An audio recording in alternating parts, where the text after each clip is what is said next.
This podcast is a member of the Voices of Wrestling Podcasting Network. Visit voicesofwrestling.com to hear the rest of our great podcasts, as well as show reviews, columns, opinions, and updates across the world of wrestling.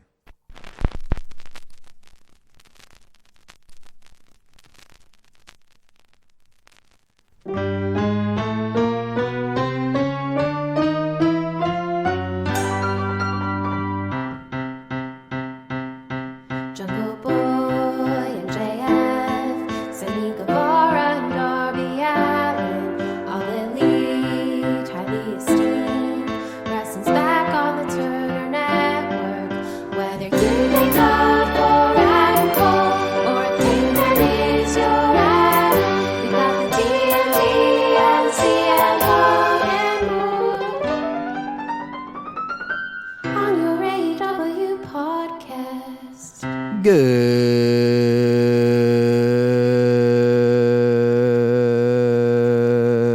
day, wrestling fans. Recording this on Tuesday, January 25th. This is The Next Pillar, your AEW podcast. My name is Blake. You can find me on Twitter at BlakeOnWax for any information you might need about the show and ways you can donate to what we do here. Thanks so much for joining me for another week here on the Voices of Wrestling Podcast Network. Today we'll be talking about the latest goings-on in AEW as usual. I have some thoughts on tonight's Beach Break coming live from Cleveland, Ohio, which I'm not going to be another guy that makes fun of them for doing a show called Beach Break in Cleveland. I mean, it is funny. I'm sure they are just doing the best they can. Which, gee, isn't that the attitude of this podcast more often than not? Or at least that's the attitude I would like to have anyway. So yeah, again, if you've just tuned in, this is The Next Pillar on AEW. My name is Blake. You can find me and various information about the show on Twitter at BlakeOnWax. And I will be back with some thoughts about Dynamite tonight, this evening, in a minute.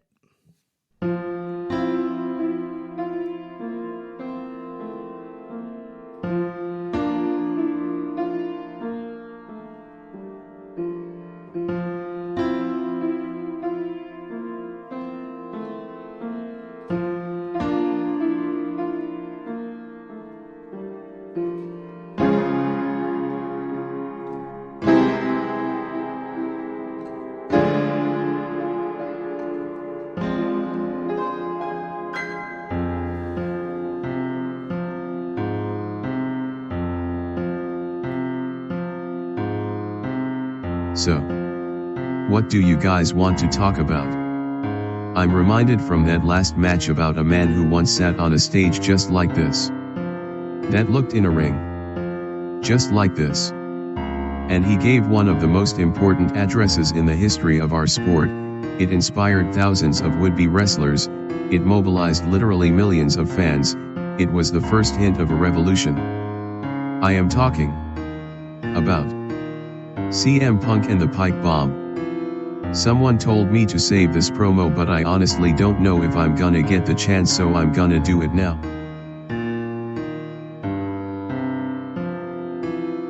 In that interview, that was the first whiff of a revolution. He laid out a roadmap. He listed things that for him, for somebody like me, were taboo at the time. Things like going to New Japan Pro Wrestling, working with Ring of Honor. And ultimately, he would talk about teaming with the Young Bucks. As destiny would have it, as fate would have it, he was unable to do those things. He would eventually wind up here in what Pro Wrestling Illustrated called the comeback of the year. But if we're being honest with one another, and I see all the CM Punk shirts, it is the comeback of the decade. We are all living it, we are all loving it.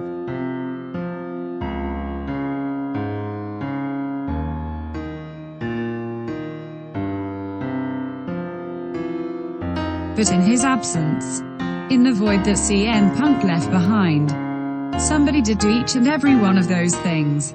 I did them. I carried every ounce of anti-monopoly sentiment on my shoulders. I held every grade of the revolution in my hand, and each and every one of you cheer. Applause. You want to ask why I won't turn heel? It's because you cheered me when I needed it the most. When it says there is more than one royal family in wrestling, I am talking about me and all of us. People talk about the Forbidden Door. It's a proper noun. It's vernacular. But if you are an industry journalist who covers what we do and you disagree with anything that I say here tonight, you're not a journalist. You are not a journalist. You are not a journalist. As this generation likes to say, check the receipts, check the dates before there was a Forbidden Door. I was the one who built it. And I am gone. For 2 weeks. 2 weeks. And I see that the Young Bucks last week in the opening segment almost started the Wednesday Night Wars all over again. And listen.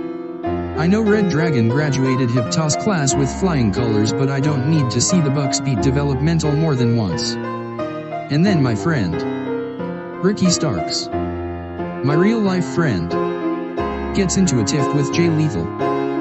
Word to the wise. The lethal injection is the one cutter in the business that people don't kick out of. Avoid. Avoid. Avoid. And then one of the most talented wrestlers on the planet that you're gonna see later. Malachi Black. A guy who hung 2 losses on my name and everybody knows I hate to lose.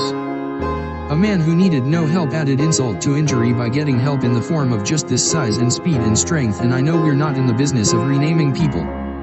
Like Gunnar McGillibuddy or whatever the hell it is. But not just speed and strength. Balls. Because if you come to AEW and you call yourself Brody, you've got balls. And I'll let you find out in 8 years what a mistake that was when that kid shows up. But speaking of Brody, speaking of Darby, of Miro, and of the TNT champion, Sammy Guevara, these are men, a lineage, a legacy of champions who taught you what you had been taught against what everyone had been conditioned for 20 years, that any title that doesn't have the word world in it is a secondary belt. But we don't have secondary belts. The only way it's secondary is because right now there's 2. I think it's pretty clear what we do. I know Tony Khan has sent a contract in the mail to Sammy and myself. Maybe it's not the contract I wanted, but Sammy at this point. Beach break. 2 titles. 1 champion. What do you say? There can be only 1 TNT champion. But will it be the American Nightmare, Cody Rhodes, or Sammy Guevara?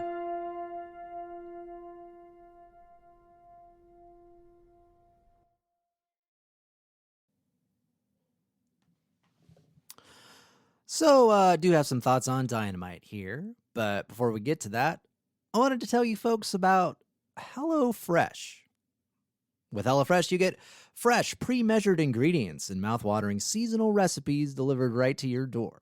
HelloFresh lets you skip those trips to the grocery store, which personally I can't stand going to the grocery store these days, and makes home cooking easy, fun, and affordable. That's why it's America's #1 meal kit. You can save time and stress. The recipes are easy to follow and quick to make, with steps and pictures to guide you along the way. And more extras than ever before. HelloFresh's selection of delicious add-ons is getting bigger and better every week, featuring quick breakfast and lunch, proteins, savory sides, and crave-worthy desserts. Speaking personally, have become somewhat of a home cook. It's a definite interest of mine, and something that I do like to put a lot of my creativity to. And you might be thinking to yourself, oh, well, that's probably someone that wouldn't be interested in a HelloFresh kit.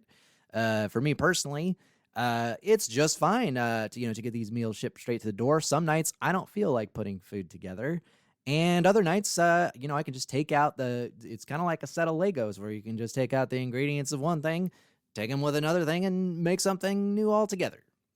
Which does remind me of my time as a Starbucks barista. I don't know if anyone else worked at Starbucks, but how you could do like the Frankenstein breakfast sandwiches where you take like the guts out of a sausage, egg, and cheese sandwich and put it on a croissant and maybe like put bacon on top of it. I actually really miss eating those work meals at Starbucks just because the cost of actually like buying 5 breakfast sandwiches and have them put all the insides in it for you, would be crazy. So I do actually really miss those meals. So if anyone listening in the Portland area works at a Starbucks, I would love to make like, especially if they still have that grilled cheese sandwich that you could put out the ham from the other sandwich on that. It was like a makeshift Monte Cristo. Isn't that what that sandwich is, Monte Cristo? I always get that confused with, I always get confused between a Monte Cristo sandwich and croque monsieur or croque madame. I get confused with all those things. But regardless, HelloFresh, great choice for anyone out there looking for a meal kit. So tonight, we have Dynamite coming live from Cleveland, Ohio. Some matches for that announced and built for already, including, I am feeling just a little bit foolish just for, saying like, on some past episodes of the show, that there really wouldn't be anything that could get me excited for one more Cody Rhodes and Sammy Guevara match. And of course, I, for some reason, wasn't even thinking about the various gimmick matches they can do. And obviously, that latter match is going to be great and probably do a nice rating too, I imagine. Even though, as I did mention on the next show, it's pretty obvious that Cody Rhodes is just going to stick right where he is. Also on the show, Chris Jericho with Santana and Ortiz against Daniel Garcia and 2.0. Hoping just that this feud finally gets blown off.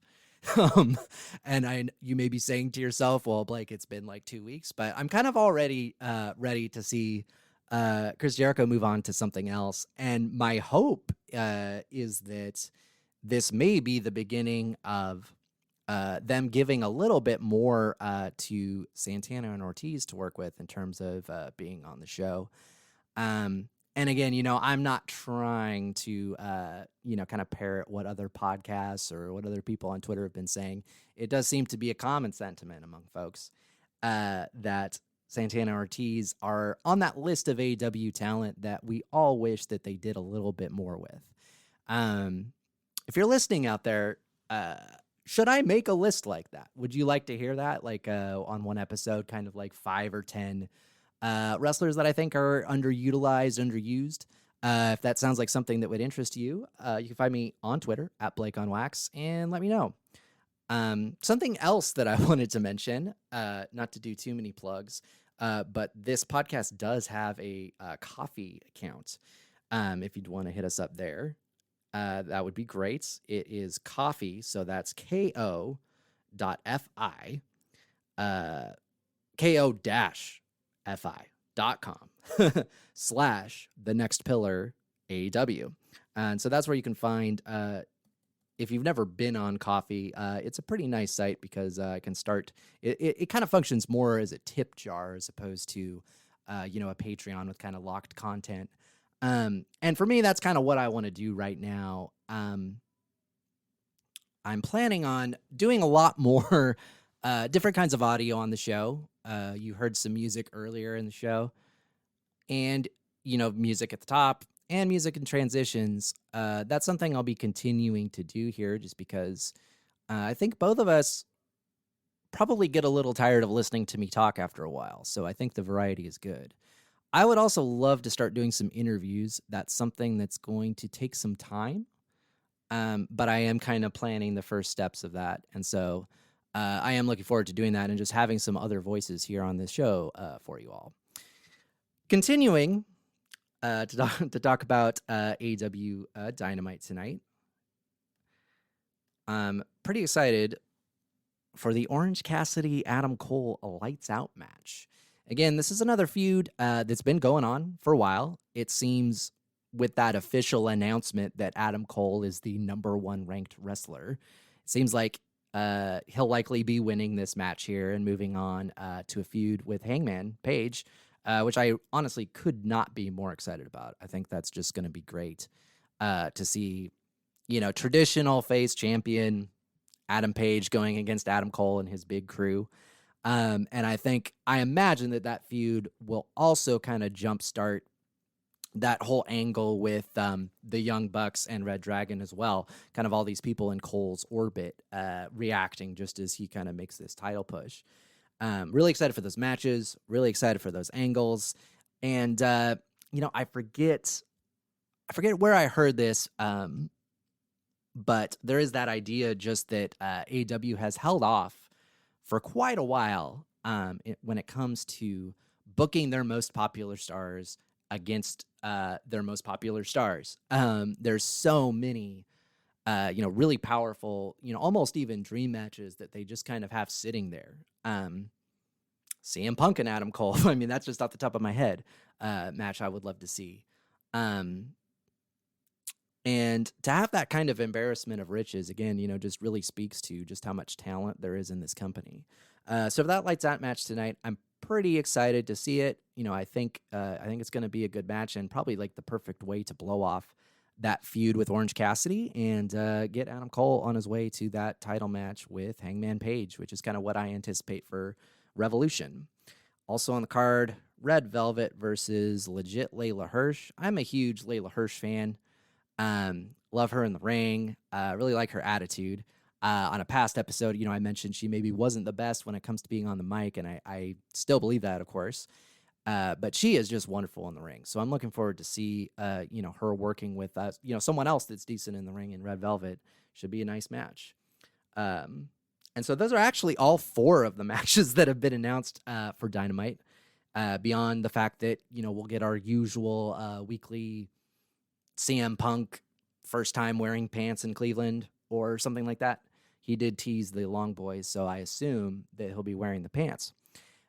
First time CM Punk wears pants in Cleveland, Ohio. First time CM Punk goes to the beach in Cleveland, Ohio. I'm sure we'll get some kind of nice graphic like that. So that's all we have, at least announced right now, for AEW Dynamite tonight.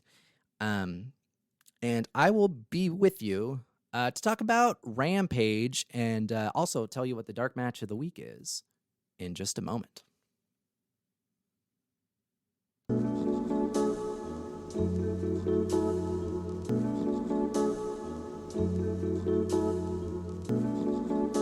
This week's dark match of the week, no surprises. It's Penta El Zero Miedo versus Wheeler Yuta. I just finished this match about an hour ago, and what a pleasant surprise just to see a match of this quality just on Dark. And no, I'm not out there reading Dark spoilers. Come on. And I got 2 kids and a podcast, man. But anyway, really could not recommend this match enough. Really some amazing spots. And, I was as upset as anyone, to have the Lucha Bros go off my TV for a while. But to have a nice little solo run here from Penta would be great. And, even without Rey Fenix, still super over with the crowd. And always nice to see, what a capable opponent in Wheeler Yuta. This week it's a no-brainer. Penta El Zero Miedo versus Wheeler Yuta on YouTube now. Go check it out.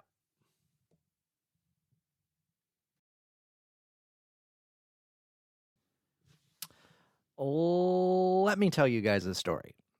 Well, it's not really a story, it's an anecdote. Actually, I'm not even really sure it qualifies as an anecdote, but bear with me.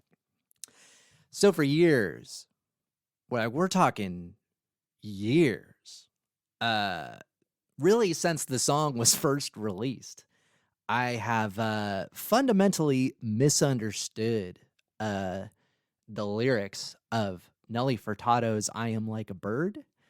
And this is something that my wife confronted me about for the first time several weeks ago. And it took me some time to believe her and, finally do that internet search that deep down inside I knew would reveal that I was in fact wrong. So you may be wondering, what did I get wrong about I Am Like a Bird by Nelly Furtado? It is that for years I have thought that in addition to singing rather, I don't know where my home is, I thought that in addition to that, she at some point in the song also repeatedly sang, "I don't know where my phone is," which you may be saying to yourself, Blake, that song came out way before personal cell phones were a thing. What are you thinking? And I don't really have an answer to that. And so, of course, since that song came out, I have a little bit that I like to do where if I can't find my phone, I'll walk around the house being like, "Oh, I'm Nelly Furtado. I don't know where my phone is."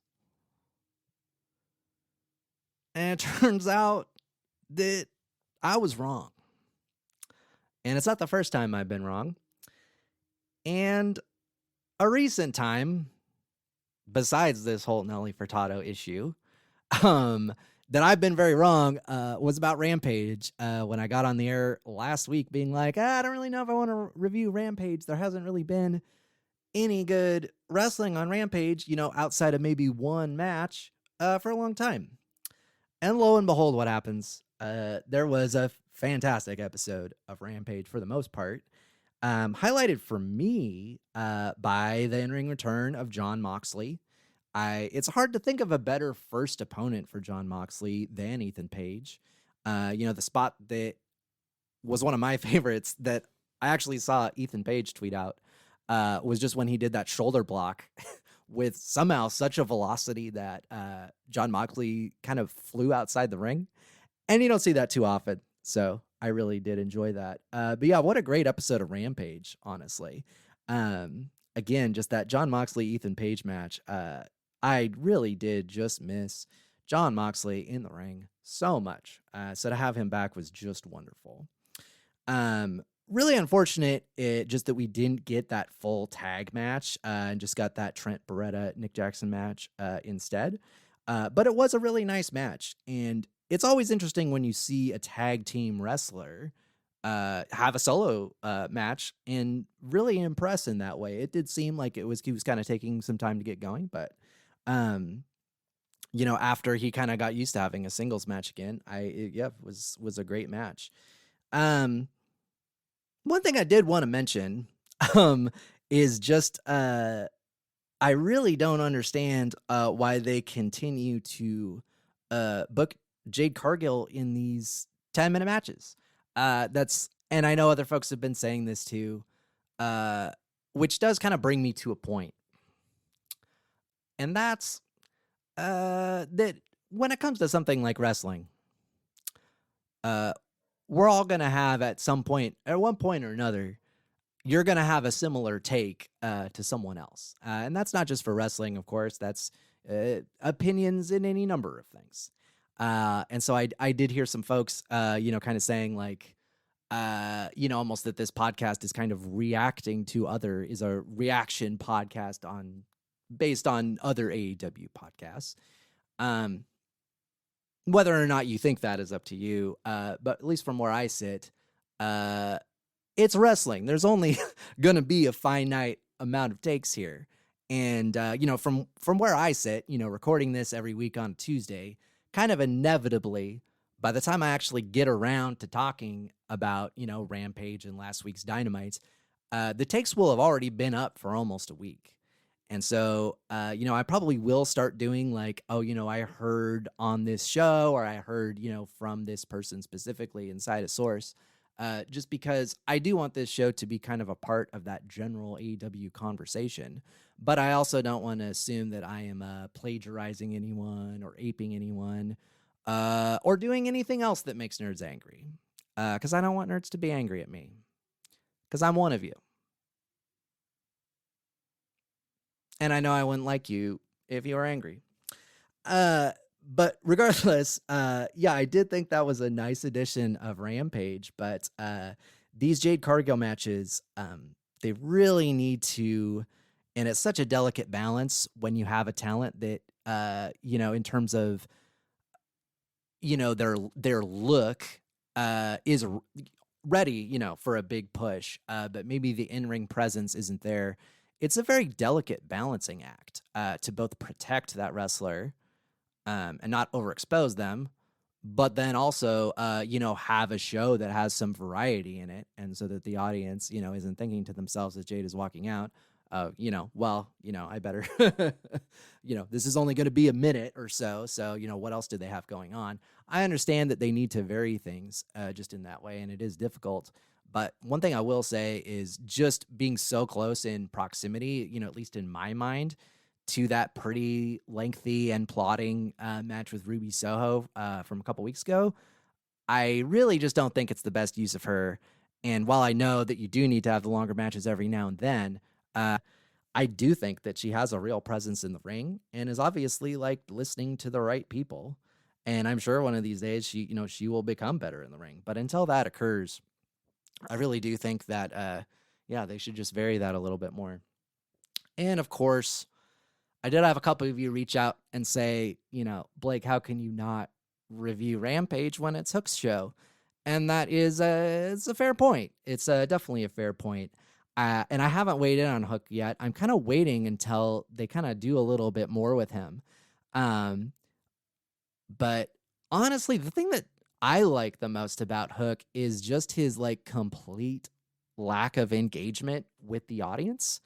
And the camera, honestly, but especially the audience. And I think that that could be part of like an interesting wrinkle to his character is just, it's so rare to have a face and such an over face that has such limited interaction with the fans.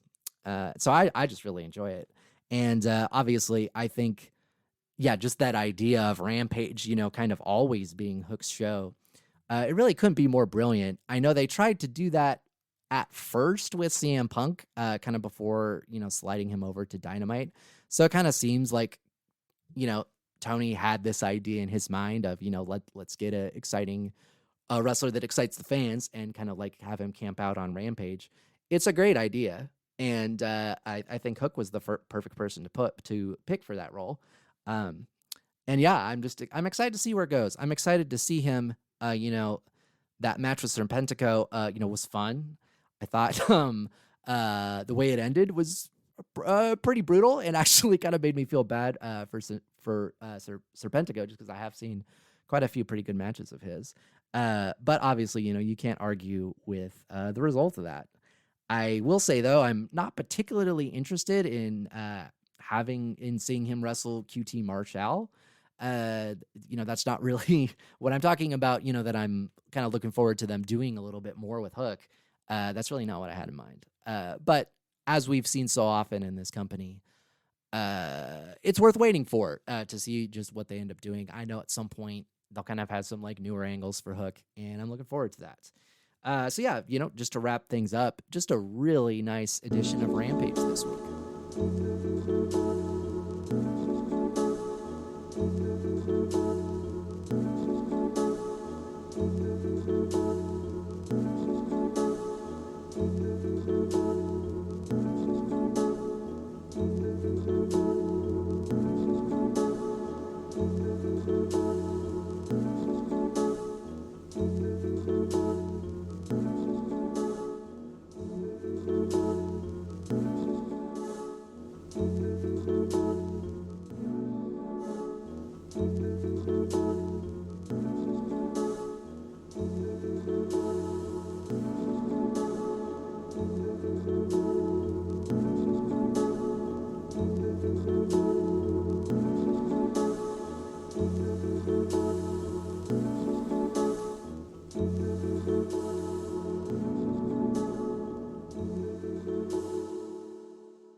This week's words of wisdom are, for one, Chris Jericho.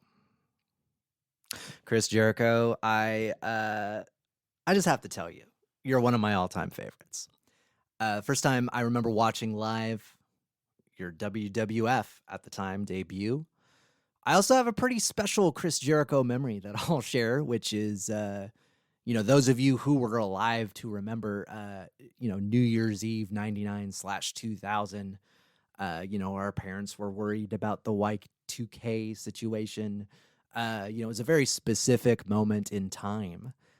Just the late 90s were a strange time, and that, the Attitude Era, that's so definitive of that, like, late 90s, early 2000s. It's like you can picture, the new metal, posters on the wall, your wrestling posters on the wall. Maybe you got a little picture of Trish Stratus on your wall. And who's on your wall with everyone else? Y2J, Chris Jericho. I had a Chris Jericho poster on my wall, right next to a very large photo from the 2000 Royal Rumble, Mick Foley with tacks in his head. Before I had that Mick Foley poster, though, it was New Year's Eve, 1999. It was about to be the year 2000. I was hanging out with my best friend at the time, who would often watch wrestling with me because he thought it was funny, but did not like wrestling. And, we're talking about, what do we want to watch on TV? For some reason, was really wanting to watch the WWF at the time. Actually had a New Year's Eve special. Of course, my friend was maybe not wanting to watch, wrestling between 11 and midnight. Because, inevitably, I knew the ball drop would happen on New Year's Eve, on this WWF program on New Year's Eve. And I had a feeling that it would involve one Chris Jericho. And what happened? And that's, there was this kind of big countdown. Chris Jericho came out. I think he said a sentence, probably, used the word jackass, and that was it. And so that was my New Year's 2000. And in a lot of ways, it makes sense. And so, yeah, it makes sense looking back on it, and ends up being just a really kind of endearing memory for me of Chris Jericho. So Chris, let me tell you something. You may be the best wrestler of your generation that is still wrestling. So at this point, you may be wondering, what are the words of wisdom for Chris Jericho? Chris Jericho, GFY. See you guys next week. Just kidding. Chris Jericho, a wise man once said that evolution is a mystery, and no one has evolved more than you. And you've brought some great moments to all of our lives, Chris. The matches, just the other day I watched that ladder match, Chris Jericho, Shawn Michaels, which happened more or less in my backyard here in Portland, and I will always regret not going. What ended up happening is that my honeymoon was actually, my wedding and honeymoon were actually, kind of planned and, already set in stone when that pay-per-view, I believe it was either No Mercy or Unforgiven, was announced, here in Portland, which at the time, Portland, despite being a kind of sneaky, underrated wrestling city in terms of history, Portland doesn't get too many big shows all that often. So, Chris, if you are listening to this, maybe holler at your boy Tony, okay? Because we need some AEW here in Portland. But Chris, I have one thing to say. All of us, your fans for many years, we would love to see one last run from Chris Jericho. Now, you may be saying to yourself, well, Blake, I'm already killing it. I have this new catchphrase, GFY. I have a new t-shirt, planning the cruise next year, and I understand. But I will say that, those of us out there who remember you as the Lionheart, those of us out there that remember going on BitTorrent and downloading your old WCW matches, downloading your Japanese matches, downloading your Mexican matches, going through all those. Those of us that remember, these little grainy .avis that we were watching of your wrestling matches, those of us remember the Lionheart. And I know that it's fun, to crack some jokes, and I know that's been a big part of your character over the years, and something that's obviously, cracked a smile on my face more times than not. But as I sit right now, Chris, I would love to see one more run from you, a singles run, and you're gonna go out to the ring and show that you're still one of the very best that has ever done it. And so those are my words for one Chris Jericho. It's just we want to see you get back to greatness. You know, we all love the cruise, we all love Talk is Jericho, but more than that, I would love to see one more 5-star Chris Jericho match. So Chris, please, your words of wisdom today are one more. Thanks, Chris.